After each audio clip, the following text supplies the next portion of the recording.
Salut à tous, c'est Pank de la chaîne, bienvenue sur cette vidéo qui continue mes réflexions concernant le transgénérationnel ou la transgénérationnelle.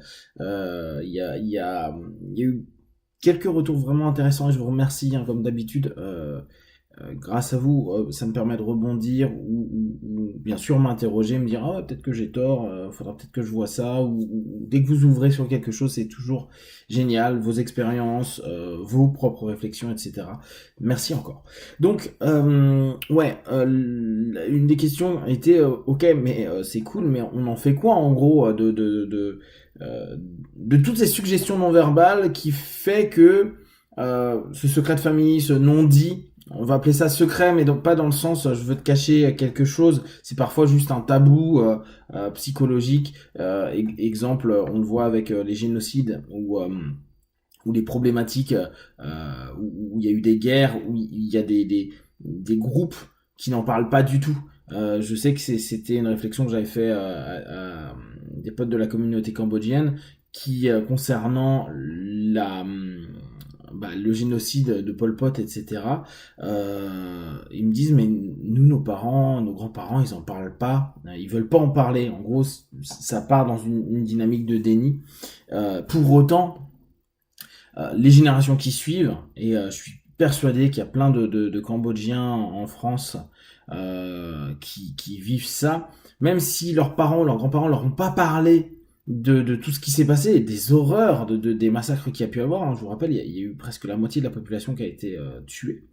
À ce moment-là, il y a quand même dans les comportements, dans les pathologies parfois, cette espèce de malaise où ils ne savent pas pourquoi. Parce que, on va dire même, ils n'ont pas vécu ça.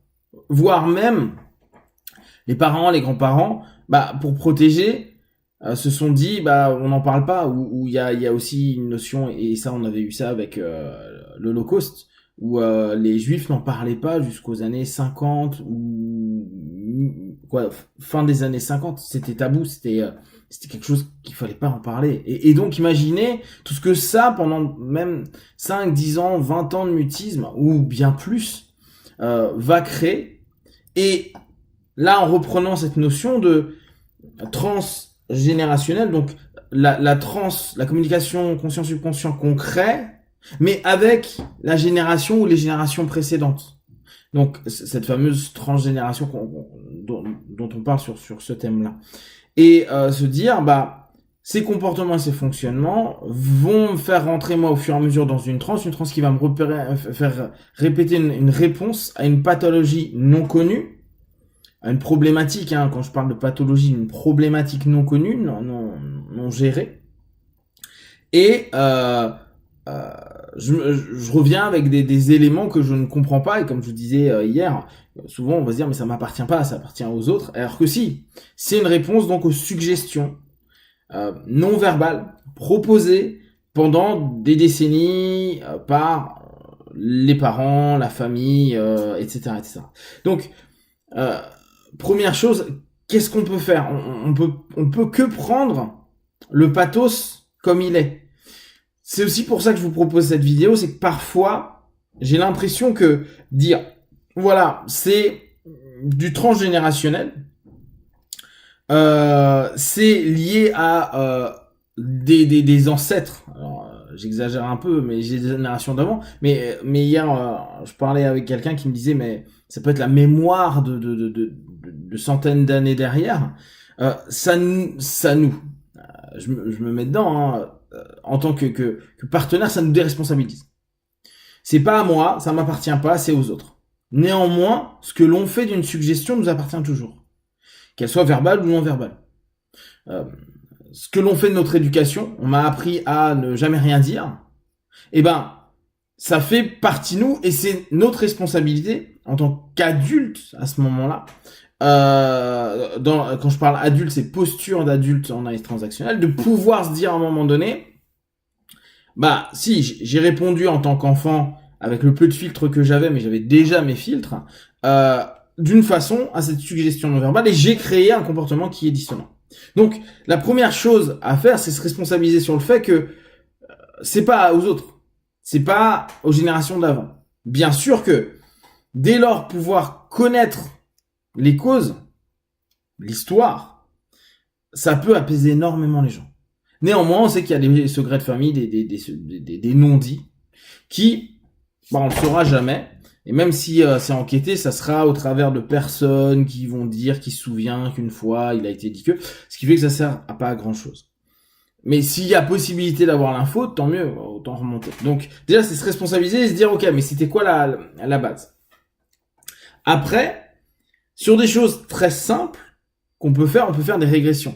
Ce qui, parfois, entraîne à des régressions symboliques. Alors, ce que moi j'appelle régression symbolique, c'est régression en vie antérieure, vie future ou vie dans des dimensions parallèles. À savoir, et c'est là où il peut vraiment y avoir un intérêt, que quand on fait la régression, on propose à notre partenaire donc, de remonter petit à petit, puis de dire, voilà, là, dans quelques instants, tu vas te retrouver à la source de ce qui aujourd'hui, au travers du malaise que tu as, à la base de ce malaise, à la source initiale, ici, ailleurs, dans cette vie-là, dans une autre vie, dans une vie parallèle, dans une perception, etc. Qu'est-ce que ça va nous donner? Qu'importe que ça soit une vie antérieure, une vie parallèle, une vie future, une vie extraterrestre, je m'en fous.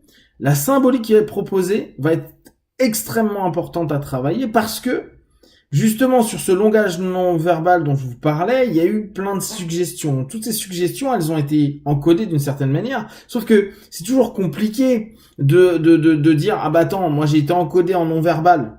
En gros, je lis un bouquin, mais en fait j'ai un rapport kinesthésique parce qu'il n'y a pas du tout, c'est un bouquin qui est kinesthésique. C'est un bouquin qui a pas de mots. Ah merde, comment je fais? Donc, ce qui va être chouette, c'est que le travail de régression va nous donner la possibilité de faire traduire des perceptions non verbalisées au travers de symboliques X ou Y. Alors qu'importe où la personne va se retrouver.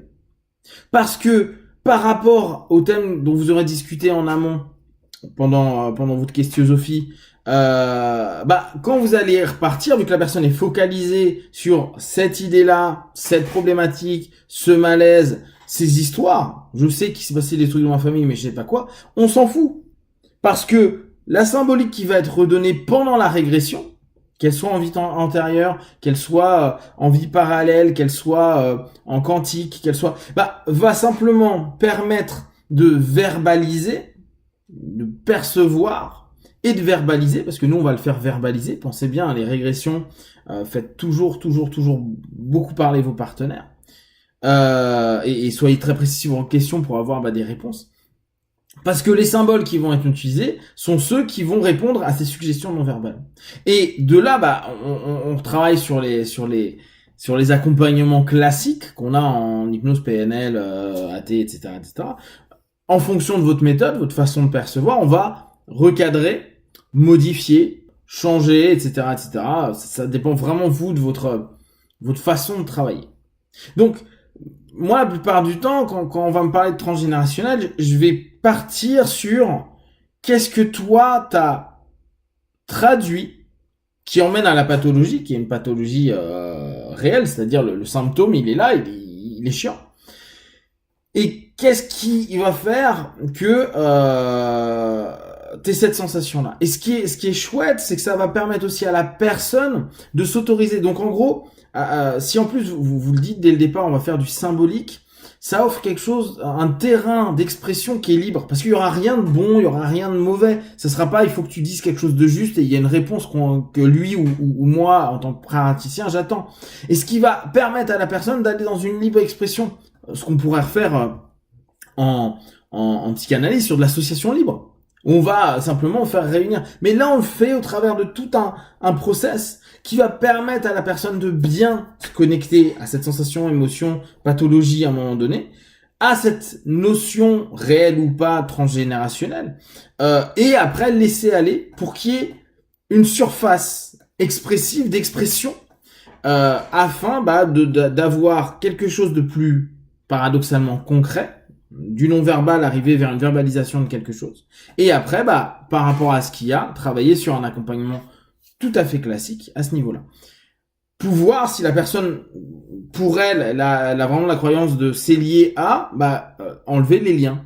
Tout ce qui est lié à, commencer à couper les liens. Vous allez vous rendre compte que parfois on n'a pas envie. Et on retrouve les problématiques assez basiques de cheminement.